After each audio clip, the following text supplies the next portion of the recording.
So first of all, thank you, Wayne, Tom, thank you so much for having me, and to the association. I really appreciate it. My name is Doug Heller.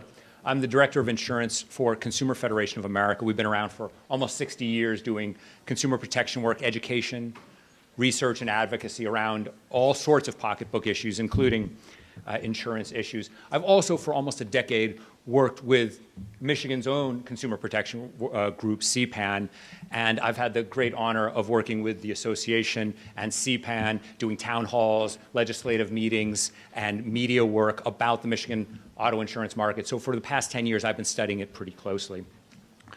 But for the past 27 years that I've been doing this work on insurance, it's been kind of lonely. And I know here in Michigan, there's more conversation about the insurance market than in most other states. But even in Michigan, I've always felt like I'm kind of working in the obscure side of economic justice and fairness when I'm sitting around monitoring this industry. Most people don't want to think about it. And I can tell you that right now, from a national perspective, the issues of insurance have gained so much traction. I've never seen so much attention on insurance markets. And that's because this segment of the economy is putting so much pressure on consumers all around the country. So whether it's, I want to make sure I get this. Sorry, I don't need to figure out how to move these on. There we go. So we've got a national insurance crisis, whether it's the incredibly spiking premiums that people are paying on their homeowners insurance, or non-renewals that people are seeing all around the country where they can't actually renew their own homeowners insurance, or the continued pressure on their auto insurance premiums, the claims that aren't getting paid, and the persistent discrimination that we still see in the markets. Michiganders, Americans are feeling this crisis acutely. But what I can tell you is that it's been a little bit different for the insurance companies. Now, they have had to contend, especially in the post-pandemic, with some increased prices around car repair and replacement costs. But guess what? They've got a tailor-made solution for that, right? They just raise our rates.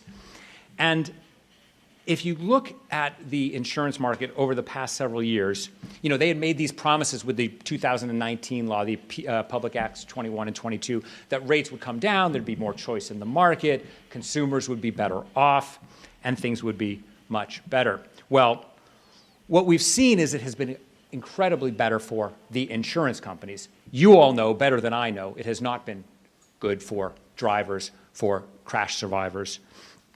But what we see is that this has been incredible for the insurance companies. So they're telling us all around the country that it's a crisis, right? They're telling us that they can't afford the claims, that they need to be jacking up rates. But 2024, and now this is the whole of the industry, not just auto, but auto is by far the largest part of it. The insurance industry generated $170 billion, not in revenue, but in profits in 2024. They took in over $1 trillion in American premium. This is the highest ever last year. They paid out $86 billion in dividends to their shareholders. So the insurance industry is doing just fine. Now, over the course of the time that I'm here this afternoon, I'm going to share with you some of my observations about what actually has happened since that 2019 law and what the market looks like. I'm going to share some observations that I have about sort of the real finer points of the market and the law, and how badly it fell short of the promises that the industry gave and the legislature made and the governor made. But first, I'd like to step back a little bit. I want to talk about the insurance cycle. So the reason I want to talk about this is I think it gives an important context to the cyclical nature of the insurance market. This crisis that we're in right now is a crisis that we've seen over the years. There have been others before this. And by stepping back and seeing this, we get to understand a little bit about what the insurance industry is doing when they tell us, oh, we have to jack up rates, we have to reduce the consumer's rights to a claim, we have to take away legal rights and limit the access to the courts. So every time we see a crisis like this, we see an industry pushback on consumer rights. And I want to talk to you about what's really going on. So I'm going to talk first about the float and how it plays into the insurance cycle. And I'm actually not going to ask you to know what the float is. I'm going to let the Oracle of Omaha, Warren Buffett, tell you about it.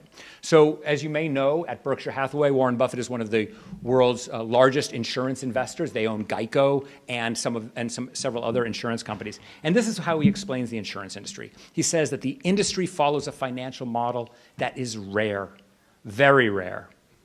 He says the money upfront, lost payments later model has allowed Berkshire to invest large sums. He calls it the float. So what he's telling you right there is that when the insurance premium comes in, they don't hand it back. They don't give you something, right? They give you a piece of paper. But what they do is they hold on to that money until they eventually have to pay a claim. That period of time in which they hold on to that money, that float, they don't put that money under their mattresses. They invest it. They invest it, and that is how they make their money.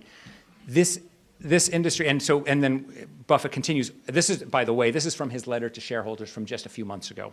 Over the past 2 decades, our insurance business has generated $32 billion in after-tax profits from underwriting.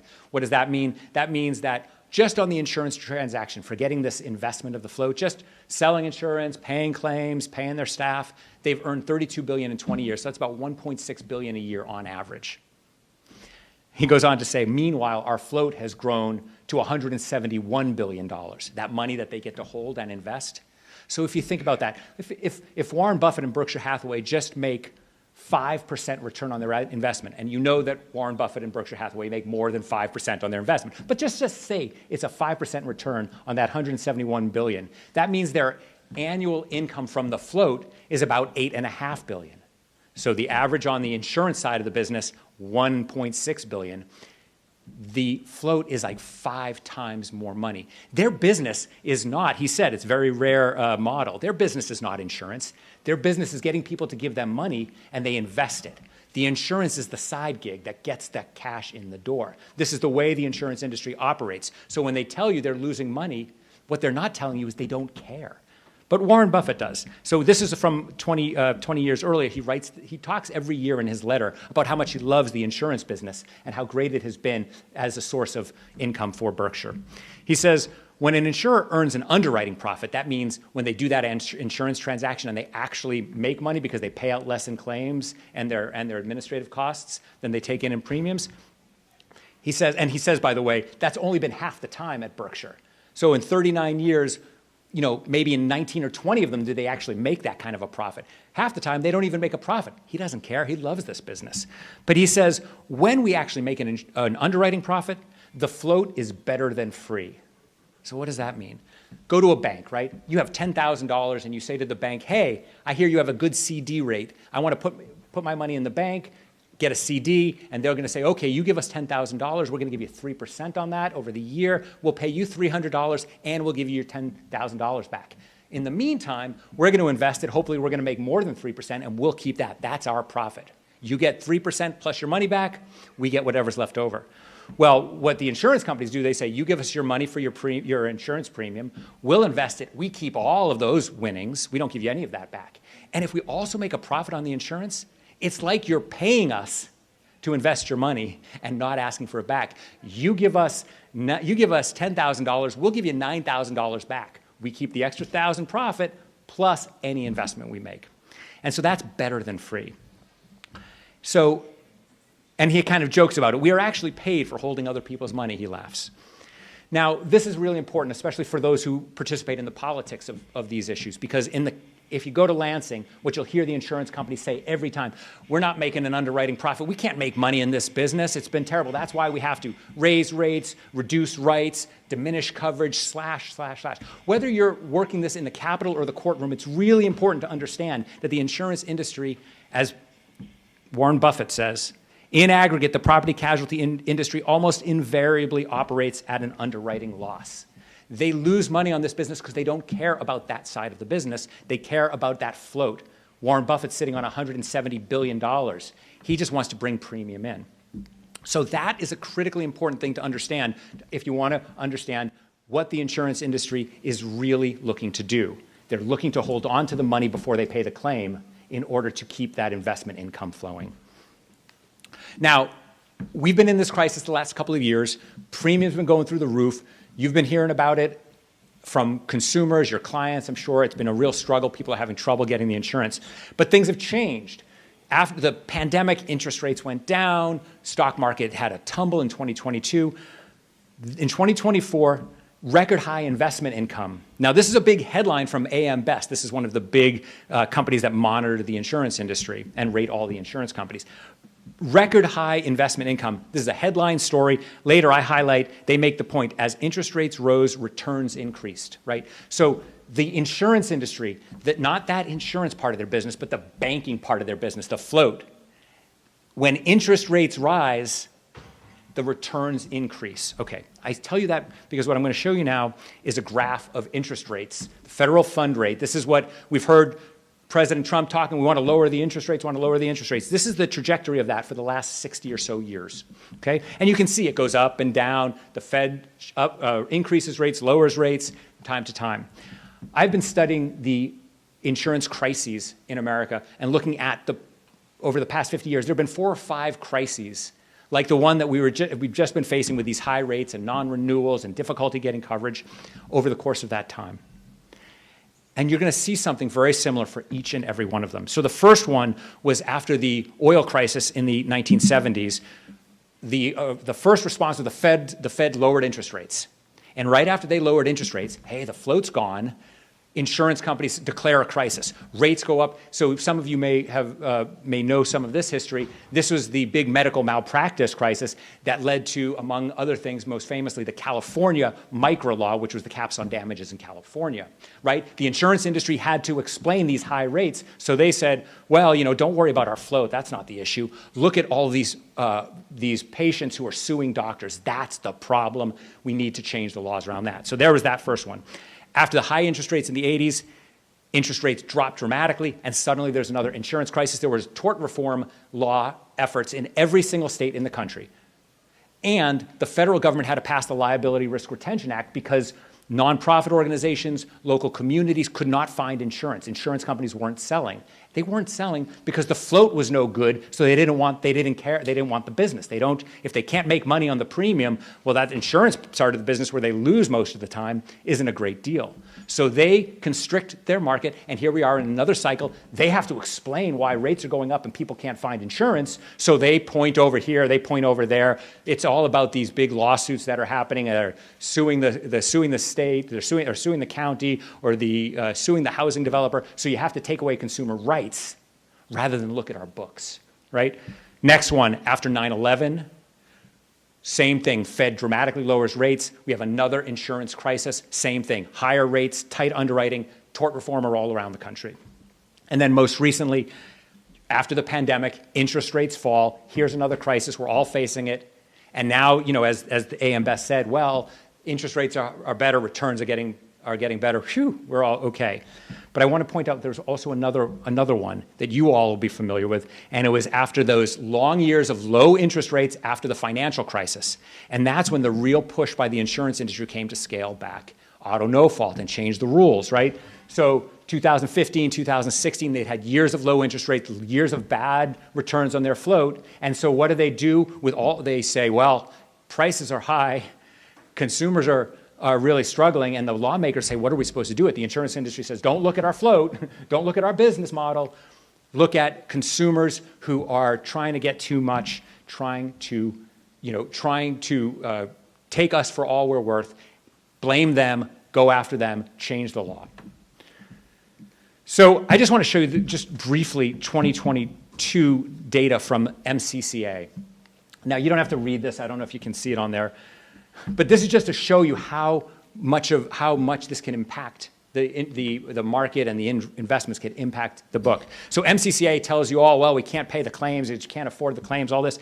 In 2022, the MCCA lost over $5 billion in their invested assets, right? 2022 was a terrible year in the stock market, and for some reason, MCCA had $20 billion invested in the stock market. And they got hit hard. Their bonds, which are tied to the interest rates, that got hit hard. So when the insurance companies tell us, oh, things are terrible, look at their books. Are things terrible because we are too aggressive, or are things terrible because you have some bad investment strategies, or you're suffering under other economic conditions? So I tell you all of this because, as I said, whether you are taking on these issues in the Capitol or in the courtroom, understanding the business model, understanding why they want to delay claims payments, understanding why they are jacking up rates, understanding why they're tightening they're putting more restrictions on underwriting. has to be about understanding the business model that Warren Buffett says is very, very rare among businesses, but it's the reason that he loves this business so. All right, so I want to tell you, I'm going to take a little break from the insurance details and just tell you something about, sir. Can I ask you a question? Sure.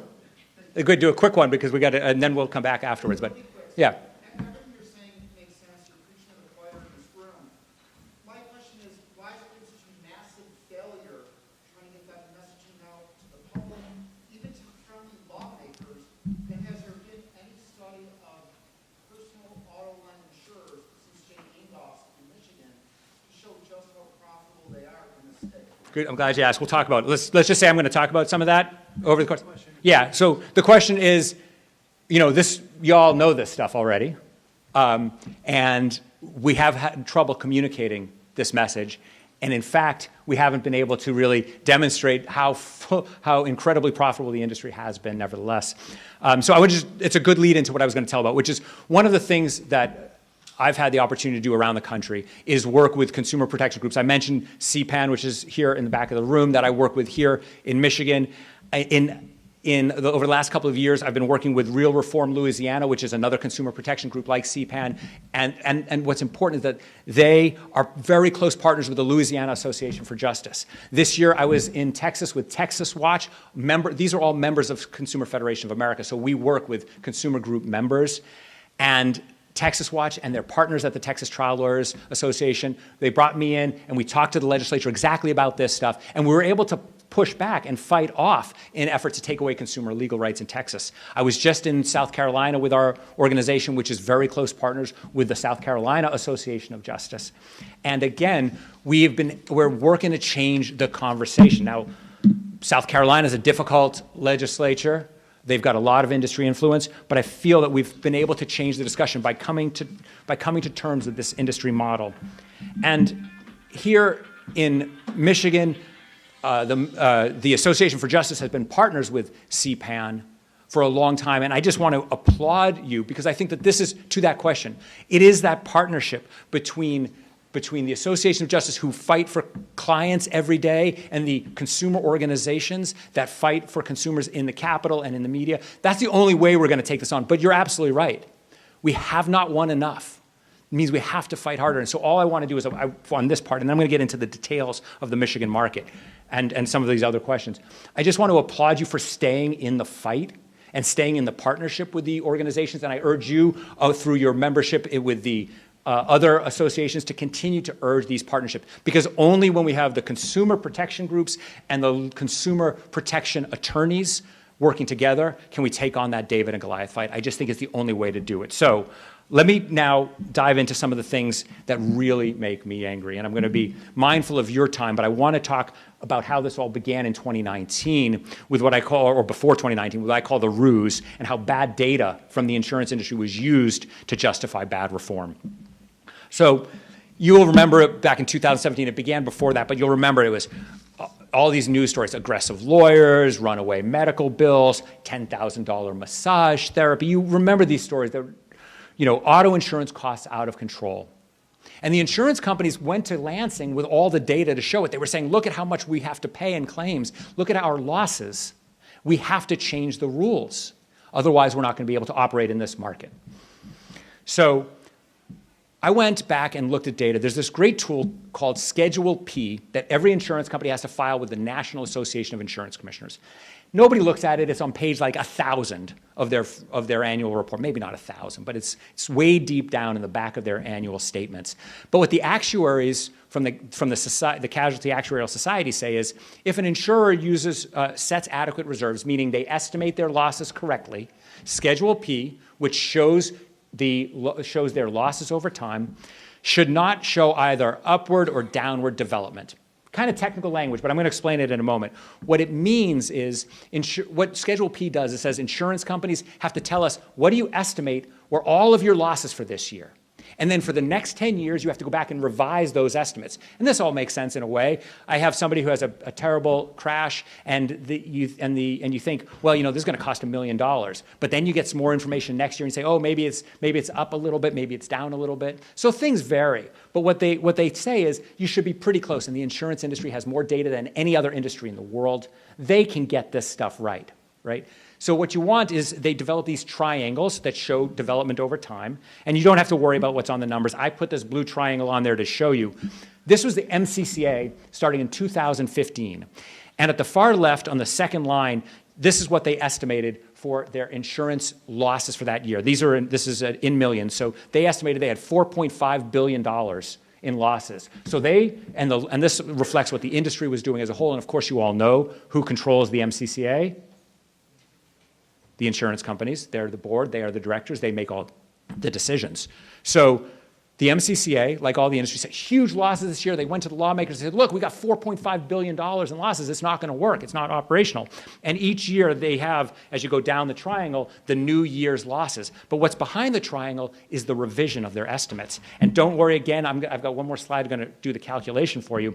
But if you follow that $4.5 billion all the way from 2015 to 2024, they revised downward what they thought their 2015 losses, what they told the legislature was their terrible, disastrous crisis number losses. They revised that down by almost $2 billion. Oops! What we told you was the reason you had to change everybody's rights and upend the auto no-fault system. Oops, we got it wrong by 78%. So this is just the MCCA in just that one 10-year period. Now, some of the newer data, they still have to revise, which could be revised further downward still. But just in that 10-year period, MCCA is reporting officially that they overestimated their losses by $6 billion. When they overestimate losses, they make it seem like things are worse than they are. When was this happening? When the float was killing them. Interest rates were low. The insurance companies weren't getting their business model to work right. So they just had to go lie to the legislature and the regulators and say, nope, it's so costly to do business in Michigan. We can't do it for you. So that's how this all started. That was really going on. Now, this is something that we've seen before. Just like that interest rate thing that I showed you earlier, when the crisis after 9/11 with the interest rates hit, we saw in the commercial insurance, because this was what we studied for nationally, we saw the same thing. Look at that. There's that claim inflation in those years right when the interest rates dropped. At the same time, they pushed up their losses as though they were having these terrible crises. We have to raise rates. They didn't have to raise rates. They just weren't making money on their float. So they just lied in their data. They just got it wrong in order to justify their own behaviors, just like we saw in the lead up to auto no-fault reform. And I use the word reform, excuse me, it's just sort of off the tongue. I know it wasn't reform, right? Quotes, reform. Okay, so now let's talk about what's actually happened since then. So in the last couple of years, since 2022, consumers in Michigan have seen $2.5 billion in approved rate increases. Now, I've been tracking this terrible, terrible slide, but it's the spreadsheet that I keep that since 2022, we've been tracking with CPAN all of these rate increases and decreases, the ones in red are decreases, that come in from the companies. So I've got a full set of them. And in 2023, which was the worst year, after the interest rates had fallen and you had the stock market collapse of 2022, they had that terrible year. You remember, you saw MCCA lost $5.4 billion the year before that. 2023, what do we see? Almost $5 billion in rate hikes, with Progressive and State Farm doing doing more than almost $600 million of that. 2024, still bad, $676 more million. Between those 2 years, it's about $500 per policyholder of an increase. That is unbearable for working families, for middle-class families. You can't take that on. And in 2024, it was mostly Progressive, the biggest auto insurer in the state, with almost $400 million rate increase. Okay, we're going to talk about Progressive later, so just keep that in mind. Now, I want to just show you, because one of the things that I constantly ask myself is, where's diffs? And I've met with diffs, and they've heard this stuff. They've heard us talk about it, and they just have been amiss. They have just been absent. So Allstate has a 53.3% loss ratio. The loss ratio is the percentage of the percentage that the insurance company pays of premium, excuse me, the percentage of premium that the insurance company pays out in claims. So for every dollar that comes in, Allstate in Michigan paid out 53.3 cents in claims. That's 12% lower than the national average. If your loss ratio is low, your profits are high. If you're not paying claims, you're paying yourselves. And so they are 12% better, more profitable in Michigan than in the rest of the country. There were only 4 states that had lower loss ratios than Michigan: Montana, New Mexico, and the Dakotas, which combined amount to half of the premium that Allstate collects from Michigan. So Michigan is a profit center for Allstate, and it tells us 2 things. These low loss ratios tell us that either Michigan drivers are being charged too much for the insurance, or Allstate is not paying claims as they should, or what I believe to be is a bit of both. But really what it tells me, as somebody who's concerned on the public policy side, is it tells me we got to ask ourselves, where is diffs? Why aren't they hauling Allstate in?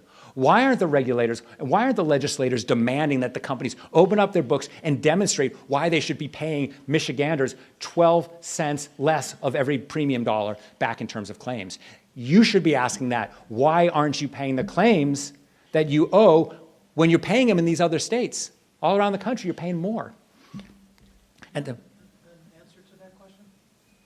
Well, I think that diffs has just been asleep at the wheel. I mean, I really don't have a good answer for that question because the insurance companies are regulated in virtually every state, but the regulation depends on both the law and the regulator.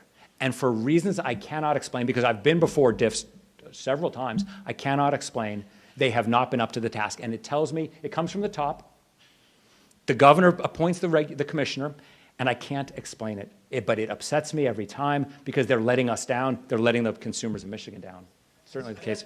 We had Anita Fox right where you're standing 2 years ago, and we were not equipped to pose that question.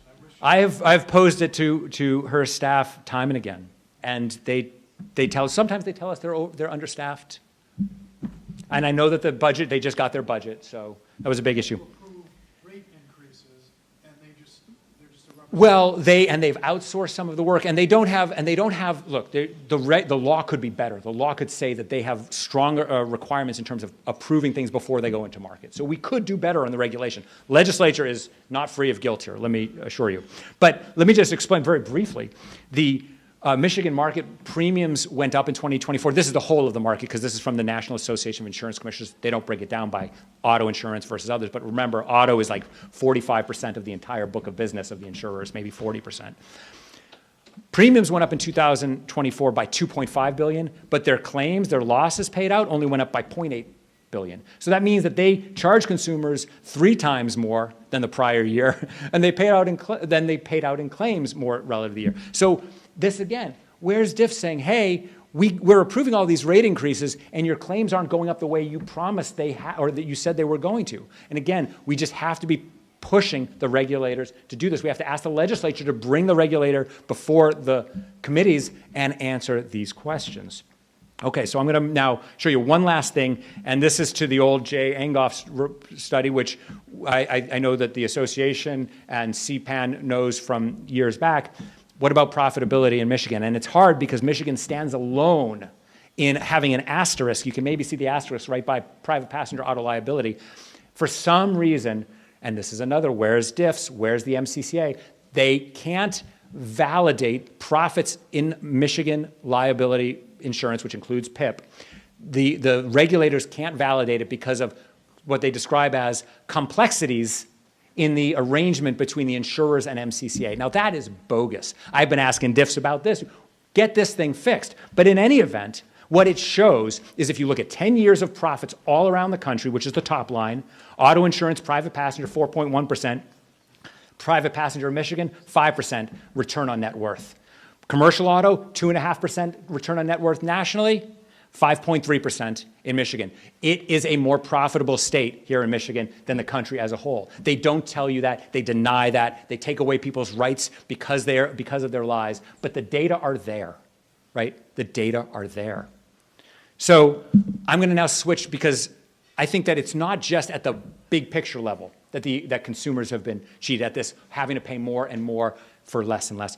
But one of the things that has been most problematic in Michigan, in the Michigan market, has been the legacy of redlining. This is the geographic discrimination that dates back to the 1930s when federal maps drew red lines and said these neighborhoods are more risky than those neighborhoods, and that would lead people to stop lending on home loans. So that redlining has persisted in Michigan and particularly in Detroit for insurance companies for decades, where those people living in black communities in Michigan, particularly in Detroit, were paying more for auto insurance, dramatically more.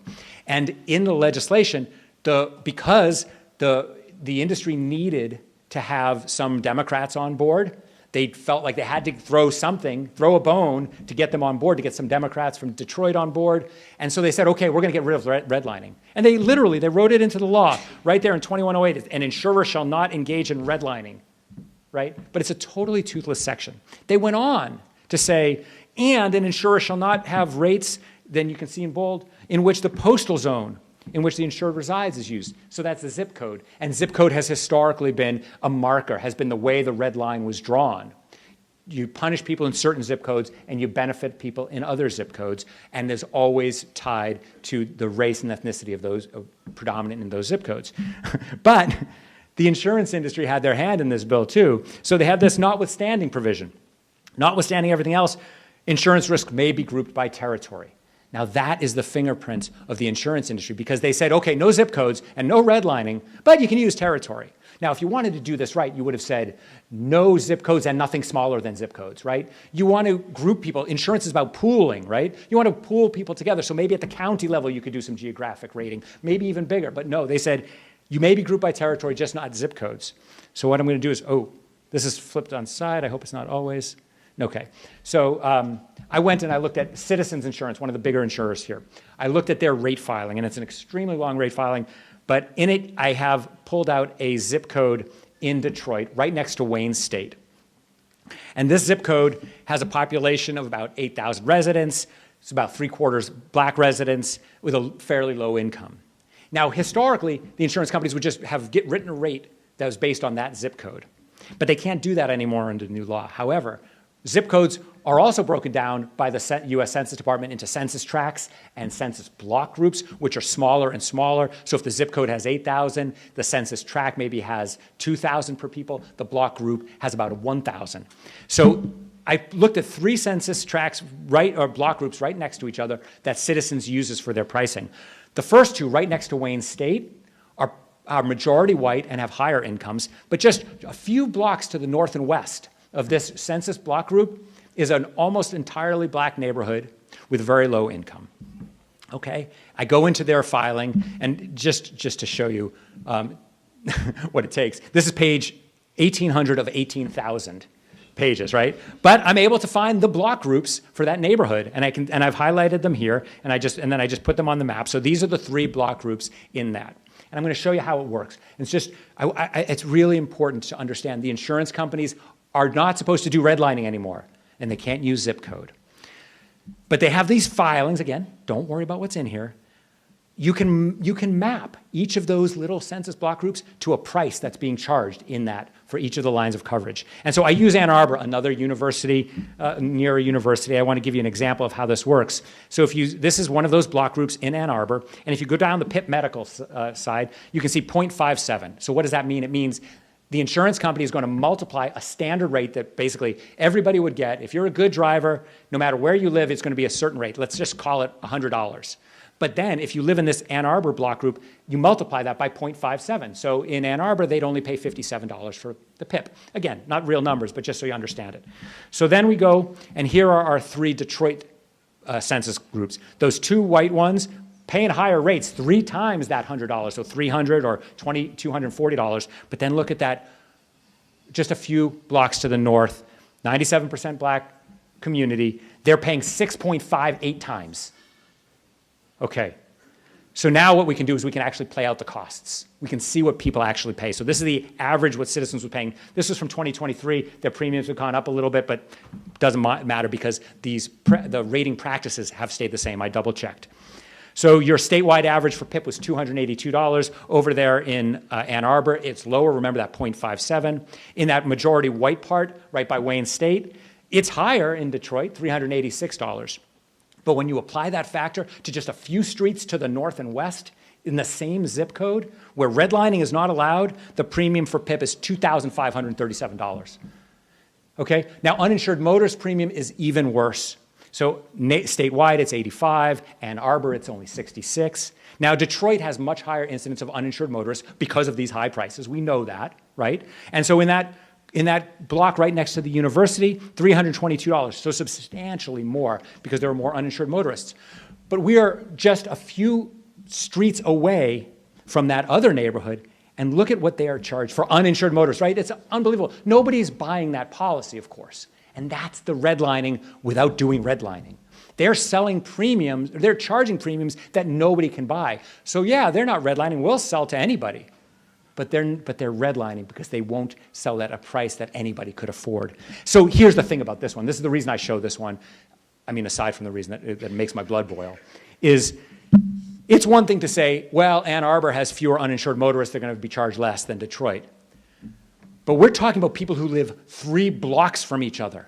Okay? The uninsured motorists don't avoid the little sort of white kind of community and they just go drive on this one, right? They're driving through the streets, right? You don't see a change. There's no actuarial basis for switching an uninsured motorist premium by tenfold over the course of a few streets. But this is what the insurance companies are doing in order to continue to slice and dice and price in the same way that they always have, at the expense of consumers, and then they have the gall to say, well, the reason the high rates, well, it's all of your faults, right? It's all your faults. So just to play it out, the total premium in that one census tract is 5 times more than their neighbors a few doors down and 10 times more the statewide average, right? So this is what we're up against when we're thinking about, hey, is insurance affordable? Why are people uninsured? This is why. So here's another way in which the insurance companies cheat consumers, and the way the legislature either fell for the insurance BS or they knew all along that when they were thinking about doing reform, they were really doing nothing at all. So most people in America, we've polled this, don't believe or know that insurance companies use your credit history when setting your premiums because it doesn't make sense. If I don't pay a loan back, the bank loses money. That's why they want to know your credit history. If I don't pay my insurance premium, I'm canceled. They have no risk. They're done with me. So there's no credit risk for the insurance companies, and most people don't know they use it. And when they find out, by the way, that they do, the majority population says, no, they shouldn't. We think they should be prohibited from doing that. So because of that, and because the lawmakers knew, and they were looking for something to give back to consumers when they knew they were taking so much away with that law in 2019, they wrote, insurers shall not use credit score to establish rates. And then they define credit score. Means a numerical score ranging from 300 to 850, or includes FICO scores. The funny thing is the insurance companies who use credit history, they don't use credit scores. They use something called credit-based insurance scores, which are just credit scores with a different name sold under, for marketing purposes.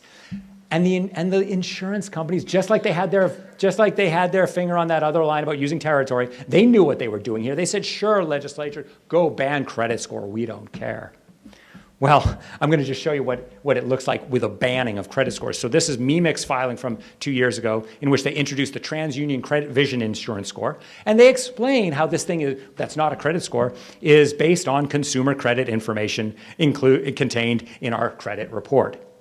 And then you remember they said a credit score, the thing that banned as a credit score means numerical score ranging from 300 to 850. Well, look what TransUnion does. They say our range of valid scores is 300 to 900. Phew, not 850, so it counts. We can use it.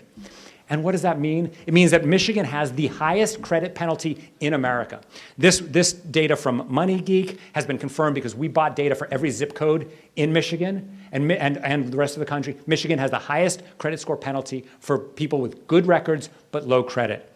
In fact, our data showed that the premium almost does more than triple in Michigan if you have poor credit and a perfect driving record. And then we know by data from the Federal Reserve and others, who has lower credit because of the structure of the financial system. Low-income communities, communities of color are the folks who are dealing with the lower credit, which means they're paying the higher rates. We've seen this in data from the Federal Trade Commission. Higher rates, lower credit scores for African Americans means higher rates, and this has been happening for years, and the legislature did nothing about it. And I'm going to just quickly go through this because this is from Consumer Reports, and this one will really turn your heads. Excellent credit, good driver, $2,300 for the whole package. If you have good credit, it jumps by $400. If you have bad credit, it jumps by over $3,000, according to the Consumer Reports study, very similar to what we found. But here's the kicker.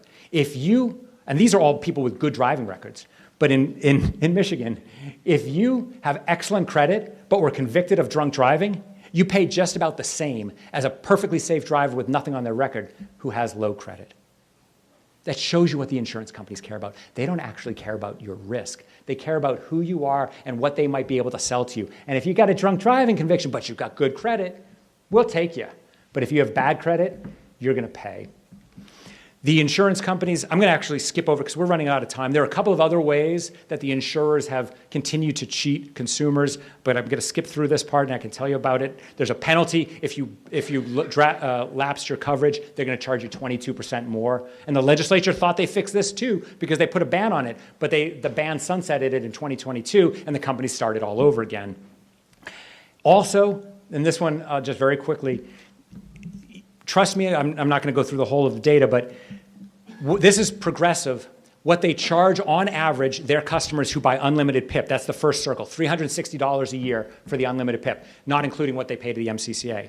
But if you buy the $50,000 PIP, that's 1/12 of the coverage that Progressive has to provide. Your average premium is $564. You're paying $200 more to get 1/12 of the coverage because all of those pricing practices I just told you about, credit score, territorial rating, the lapse in insurance penalty, it means low-income folks who are on Medicaid, who qualify for the $50,000 and choose it not because it's the best policy, but because it's all they can afford, they end up paying more than your average person who buys unlimited insurance because they've got the better credit and they live in the better zip code and territory and all of those things. And so this is just another way. One more way that they do it is on the MCCA. You all pay an assessment if you have the unlimited coverage. That makes sense because you have access to lifetime care. But if you buy the policies that don't have lifetime coverage, you're not in the unlimited PIP, they're assessing a $23 on everybody. This is classic unfair discrimination in the insurance market, paying a premium for something you can't use. And it's just outrageous that diffs and the legislature has done nothing about this. And it boggles my mind. So I'm going to wrap up with a little discussion of what I call meanwhile back at corporate HQ. So I told you 2024 was a good year. 2025, they're rolling in it. Allstate reported $2 billion quarter profit.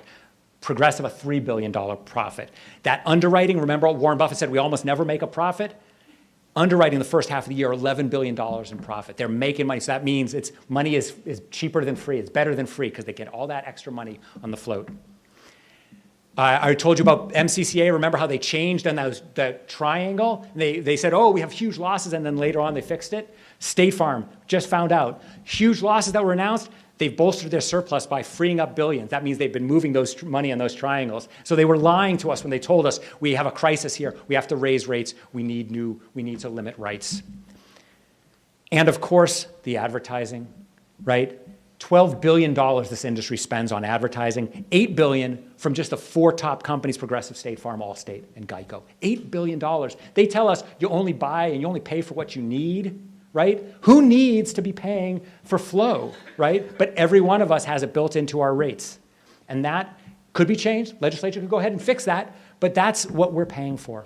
And just to make it even worse, Progressive was so proud to announce in their investor relations that in the first 6 months of this year, they spent $2.5 billion on ads. They're telling us they need to raise rates. They're telling you that your clients can't get paid on their claims that they have. And they just spent $2.5 billion in 6 months on advertising. They also pushed their executives' pay. The CEOs at the top 10 insurance companies got paid $132 million between the 10 of them in 2024. That's a 27% increase over 2023. So we're paying more, they are taking more. And that leaves us with the work ahead, which we can talk about, but I think it's time to go. And I will just simply say that in partnership with CPAN, with the association, we do have to fight back. We do have to push back. The data are on our side. The consumers are on our side, and we have to get the legislators and regulators and the news media to understand this. And I'm so thrilled to be able to partner with you all and with CPAN and be before you. So I don't know if we have time for questions, but take some questions. Let me start off with one. If we did effective legislative fixes, so in other words, to outlaw the use of credit scores of any kind, or territorial rating of any kind. I can see that the rates in those affected areas are going to go down. Does that have any relationship with what might happen to rates in other areas? Well, that's a great question. Let me tell you how we've done that in other states. What we do, and this is the right time, by the way, to do this.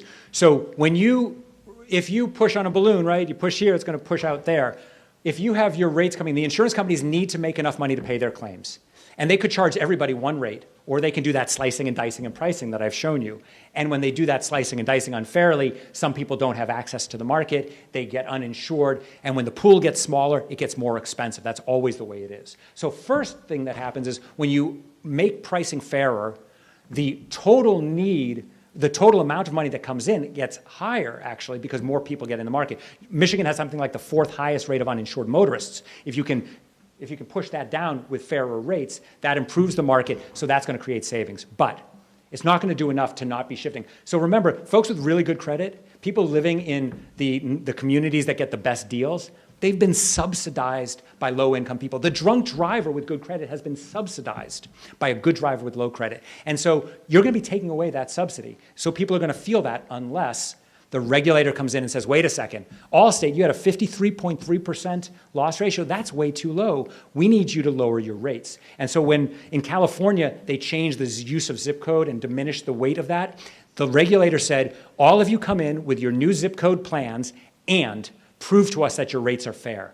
And every company came in not only with fixed zip code pricing, but with lower rates, because they didn't want to give up on those customers in the communities that they've always liked, those preferred customers. So what they do is when you tie it to rate decreases, or at least justifying your rates, they lower their rates to protect the customers they want, and then they lower more substantially for the people who had been paying those unfair charges. So it takes the two-handed approach: the law that says real reform, and the regulator that says prove to us that your rates aren't too high. So that overall, rates are going to go down, but the market is so damn profitable that we're not going to be hearing legitimate complaints from the insurance industry that they can't make money here. And in fact, because we're in this upcycle of interest rates, it actually is the moment to strike. This is the moment because the insurance industry is going to start over the next 2 years. They're going to want to get back into markets because they see investment income turning around. I showed you that slide,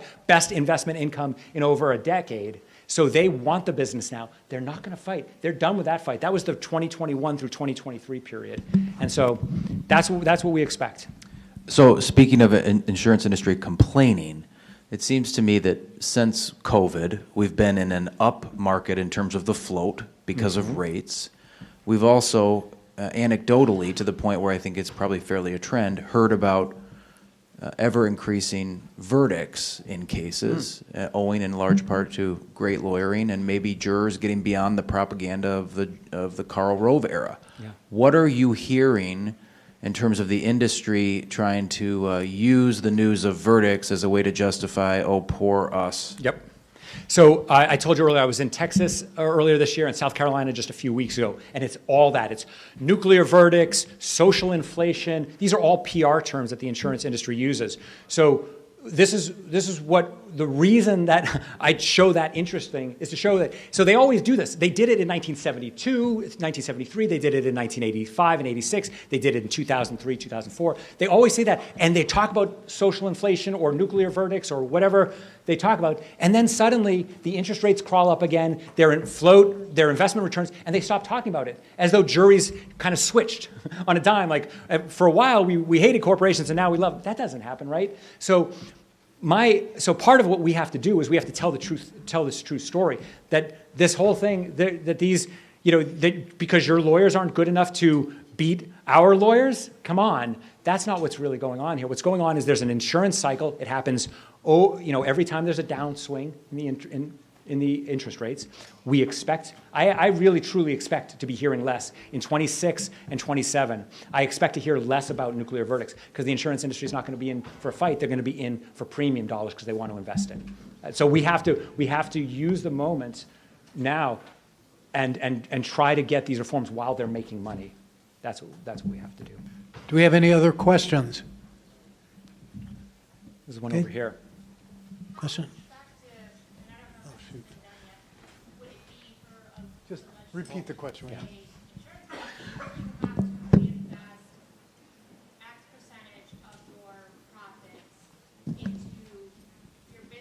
Yep. Yes. So the question is, could we ask insurance companies to reinvest a certain portion of their profit? And there's actually a model for that to a degree, which is called the Community Reinvestment Act, which was developed in the 1970s for mortgage lenders. It says in order to meet certain threshold requirements of the federal regulators, you need to invest money in the communities you serve. So we could create a Community Reinvestment Act that says insurance companies, if you want to do business in Michigan, part of it is be a partner with Michigan and put your money into it. And so you could imagine, so for example, so that's one part of it. But the other part of it is, look at that issue with Warren Buffett's companies. We make $1.6 billion a year in insurance. We make $8 billion on the float. That means that they could lose a lot more money, which means they could lower rates. So what we want kind of true cost pricing. We want to make sure that the insurance companies invest more in their consumers by lowering their rates, knowing that they're going to get that float. So part of it is convincing the lawmakers to stop believing those fake numbers that they give us. 4.5 billion, oops, it was actually 2.5 billion. But part of it also is demanding more from the industry. And we're working around the country with states that want to create community reinvestment acts for insurance companies to make sure the auto and home put back into the communities that have been paying the premiums all these years. Anybody else? Seeing no hands, I want to thank Doug very much for making the trip. Thank you.